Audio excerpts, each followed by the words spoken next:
धन्यवाद अंजना। श्रोताओं, हम आपको समाचार पत्रों की सुर्खियां सुनवाने से पहले कार्यक्रमों संबंधी सूचना देना चाहेंगे। आज प्रातः 10:55 पर संविधान दिवस के उपलक्ष्य में ही संसद के केंद्रीय कक्ष में आयोजित माननीय राष्ट्रपति श्री रामनाथ कोविंद, उपराष्ट्रपति श्री वेंकैया नायडू और प्रधानमंत्री श्री नरेंद्र मोदी की गरिमामय उपस्थिति में आयोजित समारोह का सीधा प्रसारण हम आपके लिए प्रातः 10:55 से रिले करेंगे। श्रोताओं, आजादी दा सफर आकाशवाणी करने इस श्रृंखला की आज की कड़ी भी संविधान दिवस पर ही केंद्रित होगी और शुभ प्रभात कार्यक्रम भी आज इसी पर केंद्रित था। कार्यक्रमों संबंधी एक और सूचना आपके लिए। आजादी दे अमृत महोत्सव श्रृंखला के अंतर्गत डोगरी में बहनों के लिए घर संसार कार्यक्रम में इस बार इस प्रश्नोत्तरी का प्रश्न है, भारत दियां पहली महिला गवर्नर कुन हियां? भारत दियां पहली महिला गवर्नर कुन हियां? इस सवाल का जवाब थोड़ा ऐतवार तोड़ी असेंगी फोन नंबर 9419180838 9419180838 और ईमेल strkjammu@gmail.com पर प्राप्त हो जाना चाहिए। ये तो थी कार्यक्रमों संबंधी सूचनाएं। और श्रोताओं, राष्ट्रीय दुग्ध दिवस के अवसर पर एक पूरे पृष्ठ का पशुपालन विभाग जम्मू की ओर से एक इश्तिहार प्रमुख हिंदी व अंग्रेजी समाचार पत्रों में प्रकाशित हुआ है।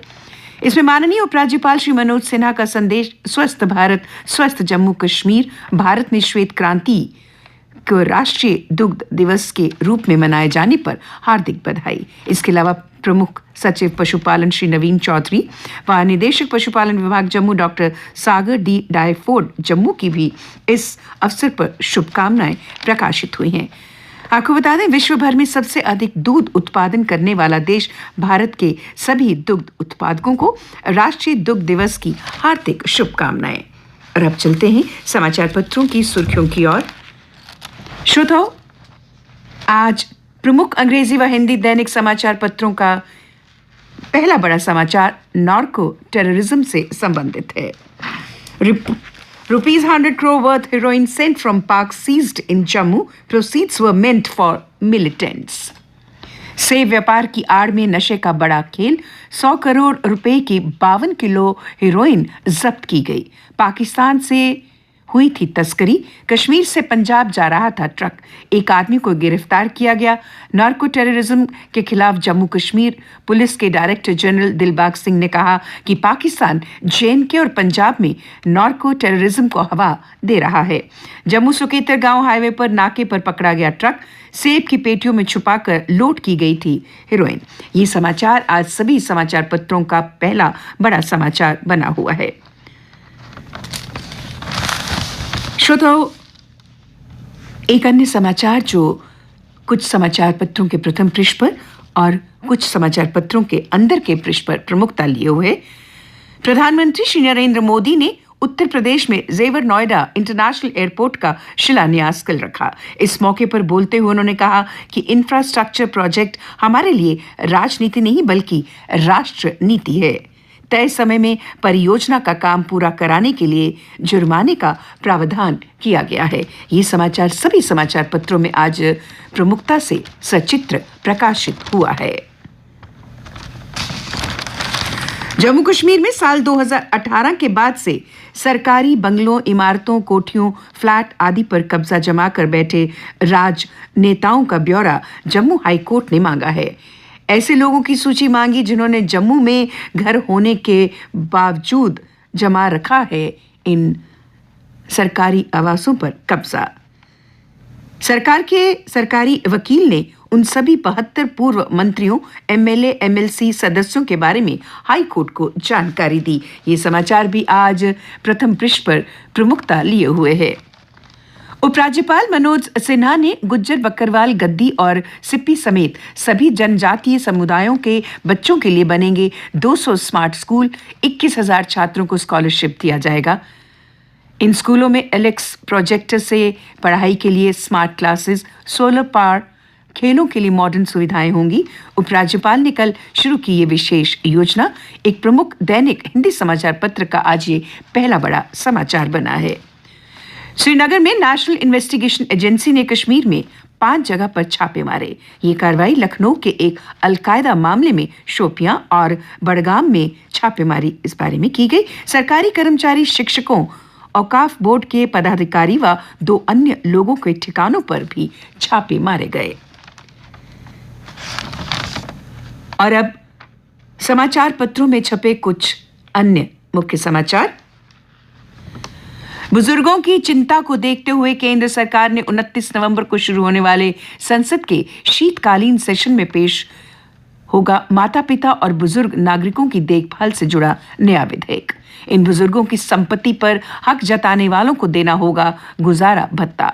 मौजूदा समय में देश में करीब 11 करोड़ बुजुर्ग हैं और ये संख्या हर साल बढ़ती जा रही है। श्रीनगर जिले में नहीं घट रहे कोरोना के मामले। जम्मू कश्मीर में पिछले कल 182 कोरोना के मरीज देखने को मिले, जिनमें 69 के सिर्फ श्रीनगर जिले में थे।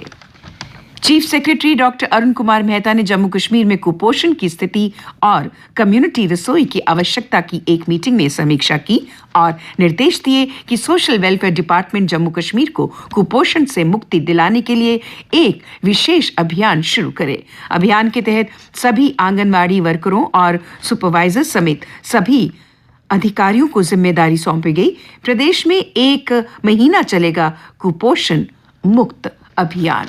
और अब अन्य समाचारों के साथ सीमा शर्मा।